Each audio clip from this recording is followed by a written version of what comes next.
Vamos a empezar esta clase en la que te voy a enseñar a tomar apuntes de manera efectiva. Es muy importante que sepas cómo realizar tus anotaciones en las clases. Así que lo primero que te voy a dar son 3 recomendaciones que son claves para que puedas tomar tus apuntes de la mejor manera posible y también vamos a ver métodos de toma de apuntes, es decir, diferentes maneras en las que puedes realizar tus anotaciones. Hay estudiantes que no toman apuntes porque no llegan a anotar todo y se frustran o porque simplemente no saben cómo hacerlo. Si es tu caso, no te preocupes porque en esta clase te voy a decir cómo.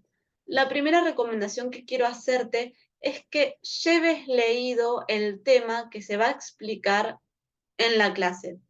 Tómate 1 hora, 2 horas, 15 minutos, el tiempo necesario para llevar leído el tema, porque de esta manera vas a poder identificar mucho mejor cuáles son las ideas principales y vas a poder aplicar de manera mucho más efectiva las técnicas de estudio al momento de preparar la materia.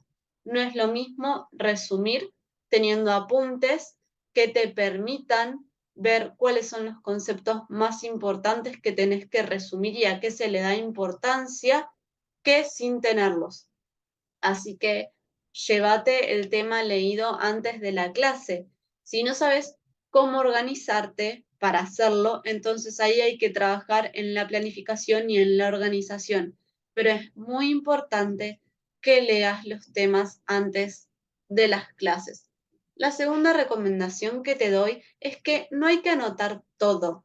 No hay que anotar incluso si el profesor hace una pausa para respirar. No, lo que hay que anotar es lo más importante. Y también si llevas justamente leído el tema antes de la clase, te vas a dar cuenta si el profesor está explicando con otras palabras lo mismo que está en el módulo, por ejemplo, de estudio, o si está agregando información.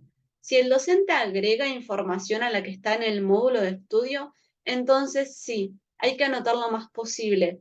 Pero si únicamente está punteando o desarrollando los conceptos más importantes que ya están en el módulo de estudio, entonces únicamente tenés que anotar esos conceptos más importantes sin desarrollarlos en detalle. Otra cosa que sí hay que apuntar son posibles preguntas de examen y también hay que prestar atención a qué conceptos parecen ser más importantes según el criterio de la cátedra que está dictando esa asignatura. Me puedes decir, Deni, pero yo no tengo ningún otro material más que mis apuntes para estudiar la materia. En ese caso, entonces sí, hay que anotar lo más posible. Si yo no tengo ni un módulo, ni un libro, ni cualquier bibliografía para estudiar la materia aparte de lo que los docentes van diciendo en las clases, entonces ahí sí tengo que anotar prácticamente todo. Pero en el resto de los casos no hace falta y hay que aplicar el criterio que te dije anteriormente. Por último, la última recomendación antes de pasar a las maneras en que podés tomar apuntes es decirle chau al estilo Pinterest. Yo sé que es súper lindo ver nuestros apuntes llenos de colores y con unas letras muy hermosas, con bordes resaltados, pero la verdad es que esto no es efectivo al momento de tomar apuntes durante una clase. Diferente es si querés hacer tus resúmenes o por ahí aplicar otra técnica de estudio con lo que yo llamo el estilo Pinterest. Eso es diferente, aunque, ojo, también tenés que tener en cuenta que para eso no puedes acortar la materia. Entonces tenés que estar dispuesto a, mientras preparas la materia, tardar más en transcribir cada uno de los temas, porque lógicamente hacerlo de esta manera tan prolija lleva más tiempo y las materias no se pueden acortar, las materias requieren el tiempo que necesitan para que las preparemos. Así que si querés aplicar el estilo Pinterest, hacelo en resúmenes, esquemas y otras técnicas de estudio, pero no en tus apuntes de clase, porque no llegas con el tiempo ni tampoco prestas al máximo atención por estar prestando justamente atención en otros detalles que realmente no son lo más importante para preparar la materia. Ahora sí vamos con los diferentes métodos que hay para tomar apuntes. El primero es el método Cornell, es uno de los más conocidos y en realidad te lo voy a explicar con un ejemplo, pero consiste en diferenciar en diferentes divisiones de la hoja el tipo de notas que hacemos. Entonces, en la columna izquierda hay que anotar las ideas importantes y las preguntas que nos surgen sobre el tema de la clase. En la columna derecha hay que anotar las notas de clase o tomar los apuntes. ¿Qué diferencia tienen? Porque sé que puede sonar un poco confuso. Las notas de clase es todo lo que yo anoto en la clase. En cambio, las ideas importantes es puntualmente anotar los diferentes conceptos que voy a tener que tener en cuenta al momento de transcribir un texto. Y las preguntas son las preguntas que tenemos, las dudas que nos surgen respecto de un tema. Y por último, abajo del todo, hay que hacer un resumen de toda la clase. La verdad es que para muchos estudiantes este método es muy útil. No es el que yo uso en lo personal, pero sí realmente es muy útil aplicarlo.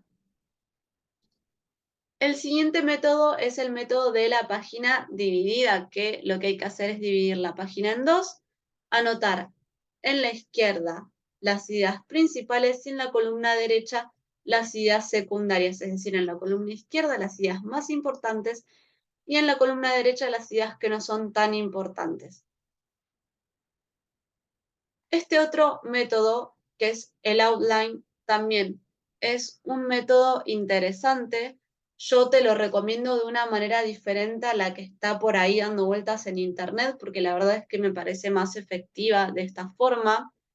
Consiste en que resaltes con diferentes colores los conceptos de acuerdo a la importancia de cada uno, es decir, que establezcas una jerarquía en la importancia que tienen los diferentes conceptos y que hagas tu propia referencia con colores. El otro método, el anteúltimo ya, es el método de símbolos y abreviaturas. Hay que tomar apuntes con símbolos y con abreviaturas. Te hice un ejemplo para que puedas ver cuál es la diferencia. Abreviatura es, por ejemplo, acá el primer concepto sería página número 11, pero lo que hacemos es abreviarlo por pag.11. Hay palabras como la última que anoté, que es colibrí, que no tienen una abreviatura por ahí marcada o que no se encuentra en internet, entonces anotas la palabra completa. La palabra del medio es la abreviatura de planta. Entonces, en lugar de escribir planta, yo escribo PLTA. En lugar de escribir página número 11, escribo página 11 al momento de hacer las anotaciones durante la clase. Y los símbolos. Los símbolos tienen un significado expresado en una imagen. Por ejemplo, los símbolos de más y de igual. Podemos directamente, en lugar de escribir igual o más, dibujar el símbolo. El último método es este, que es el método de superviñetas o supernotas, viñetas y recuadros. Está con diferentes nombres, lo puedes encontrar y hay ejemplos en internet. La idea es que anotes el tema de la clase y que también hagas viñetas y recuadros. Recuadros en los que están desarrollados los conceptos, las definiciones, en los que hagas aclaraciones importantes y viñetas, parecido a los símbolos, que te permitan identificar un concepto o incluso, ¿por qué no?, el desarrollo de un concepto con esa imagen. Es una manera creativa de trabajar realmente el hemisferio derecho del cerebro. Si quieres empezar a aplicarlo, quizás hasta te permita mayor velocidad. Y quería cerrar esta clase aclarando de que sirve tomar apuntes. Sí, es muy importante. De hecho, nos ayuda a aplicar de manera más efectiva las técnicas de estudio al estudiar, pero hay que aplicar otras técnicas de estudio. No alcanza únicamente con tomar apuntes y leer el módulo. Leer una y otra vez no es estudiar. Hay que aplicar técnicas de estudio. Entonces, los apuntes nos sirven no para estudiar directamente de ahí, sino que nos sirven como una guía para aplicar otras técnicas de estudio de manera más efectiva. Espero que te haya servido un montón esta clase. Nos vemos en la próxima y te deseo muchísimos éxitos en tu estudio.